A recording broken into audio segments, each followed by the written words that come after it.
You step outside on a freezing morning and your nose immediately starts to run. Cold air hits your face and something in your sinuses reacts before you've even taken a full breath. You blame allergies, or the weather, or bad luck. But the real answer is far stranger, and it's written into a species that hasn't existed for 40,000 years. Your nose might be a fossil, not a literal one, a living one, still doing a job it was designed for by a different kind of human entirely.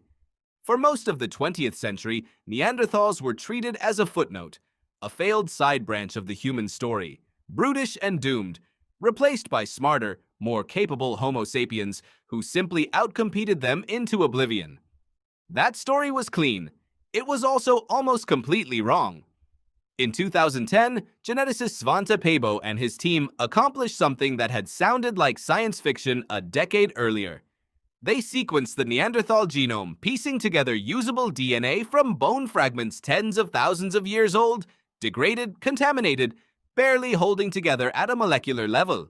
What they found inside that genome rewrote the ending of the story completely. Neanderthals hadn't simply vanished. They had mixed in. Modern humans of non-African descent carry somewhere between 1 and 2% Neanderthal DNA.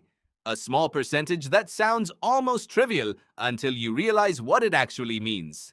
It means, at some point, tens of thousands of years ago, a Homo sapiens and a Neanderthal had children together. Repeatedly. Across different populations, in different regions, over a long stretch of time.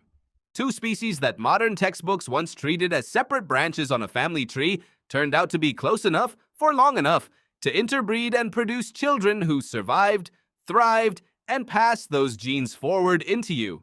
Here's where it gets strange enough to make you look in a mirror differently. Not all of that inherited DNA sat there quietly, doing nothing. Geneticist Joshua Akey has spent years studying exactly what Neanderthal DNA does inside modern human bodies today, and his research points to something the initial genome sequencing alone couldn't reveal. Certain Neanderthal-derived gene variants aren't just leftover noise. They're functional, active, doing something specific inside you right now, whether you know it or not.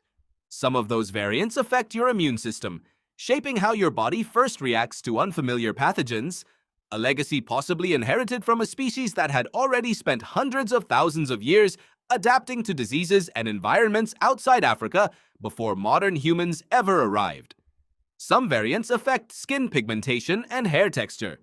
And in 2017, a research team led by geneticist Kaustubh Adhikari studying facial variation across thousands of people found something specific enough to make you touch your own face. A particular gene variant strongly associated with nose shape, specifically the height and protrusion of the nasal bridge, traced directly back to Neanderthal-derived DNA.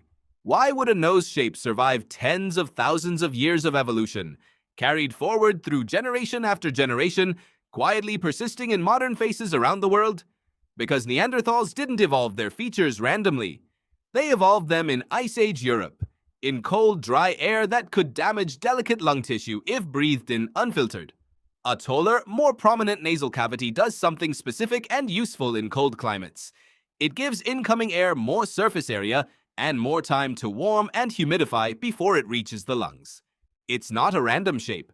It's a piece of climate-adapted engineering refined over hundreds of thousands of years by a species built for exactly the kind of brutal winters that would have killed a warm climate-adapted body outright.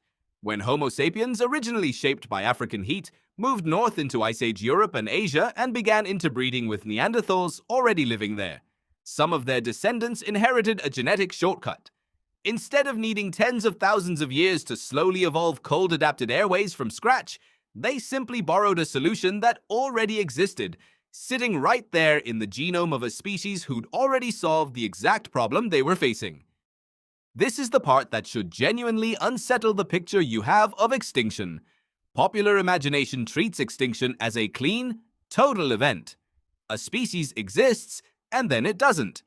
But Neanderthals didn't disappear so much as they dissolved, absorbed piece by piece into a larger population that kept moving forward, carrying fragments of Neanderthal biology forward inside a Homo sapiens body plan. There was no final Neanderthal, alone, the last of their kind, dying out in total isolation. There were children and grandchildren and great-grandchildren whose ancestry blurred the line between the two species until the label itself stopped being a clean fit. Paleoanthropologist Chris Stringer, who has spent decades studying the broader picture of human evolution across multiple ancient species, has pointed out that our understanding of what happened to archaic humans keeps shifting away from simple replacement and towards something messier, involving repeated contact, interbreeding, and genetic exchange between multiple different human species that once shared the same landscapes at the same time. Neanderthals are simply the most famous example because they're the one species where we happen to have enough preserved DNA to actually prove it. So the next time you feel that particular ache in your sinuses on a cold morning, or notice the specific shape of your own nose in a mirror, or someone else's nose across the room, you're not just looking at a random feature. You may be looking at inherited climate engineering from a species that vanished from the fossil record but never actually left. Extinction, it turns out, isn't always the end of the story. Sometimes it's a rewrite, one gene at a time, folded so thoroughly into the survivors that the only proof left behind is written directly into your face. You step outside on a freezing morning and your nose reacts before you've taken a full breath.